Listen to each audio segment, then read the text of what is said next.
জাতীয় সংসদ নির্বাচনে মনোনয়নপত্র যাচাই বাছাইয়ের শেষ দিন আজ। প্রার্থিতা বাতিলে রিটার্নিং কর্মকর্তার সিদ্ধান্তের বিরুদ্ধে ইসিতে আপিল শুরু হবে কাল থেকে। দর্শক, এই মুহূর্তে সেগুনবাগিচা রিটার্নিং অফিসারের কার্যালয়ে আছেন সহকর্মী নাবিল জাহাঙ্গীর।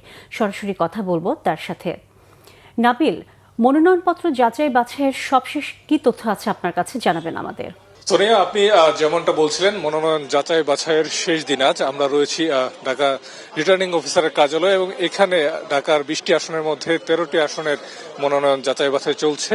আমরা যেটি জানতে পেরেছি, গতকাল পর্যন্ত এই আসনে মোট 119 জনের মনোনয়ন বৈধ ঘোষণা করা হয়েছে এবং 54 জনের মনোনয়ন বাতিল করা হয়েছে এবং একজনের মনোনয়ন স্থগিত করা হয়েছে। অর্থাৎ আজকে যে বাকি যারা রয়েছেন, অর্থাৎ 79 জন, তাদের মনোনয়ন যাচাই বাছাই এখানে চলবে। আমরা যারা এখানে দায়িত্বপ্রাপ্ত কর্মকর্তা রয়েছেন তাদের সাথে যোগাযোগ করার চেষ্টা করেছি, কিন্তু তারা এখন পর্যন্ত আমাদেরকে আজকের যে আপডেট সেটি জানায়নি। হয়তো কিছুক্ষণ পর আমরা সেটি জানতে পারবো এবং আমরা দর্শকদেরকে জানাতে পারবো।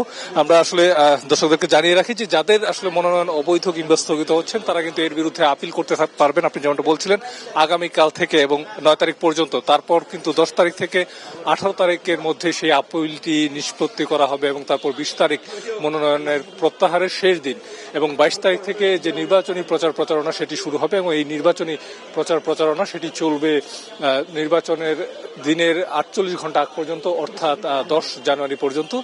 এবং যাদের মনোনয়ন যাদের বাতিল হচ্ছে, অবৈধ হচ্ছে, তারা যারা আবেদন করবেন তাদেরকে নির্বাচন কমিশনও যদি তাদের সেই আপিলটি আসলে বাতিল করা হয়, তারপর কিন্তু তারা আবারও হাইকোর্টে সেটির বিরুদ্ধে আপিল করার তারা সুযোগ পাবেন। তো এই মুহূর্তে আসলে নির্বাচন যাদের মনোনয়ন যারা দাখিল করেছেন তাদের প্রার্থিতা যাচাই বাছাই চলছে। আমরা নিশ্চয়ই সে সম্পর্কে আরো আপডেট পরবর্তী সংবাদে দর্শকদেরকে জানাবো। সোনিয়া। নাবিল, ধন্যবাদ আপনাকে।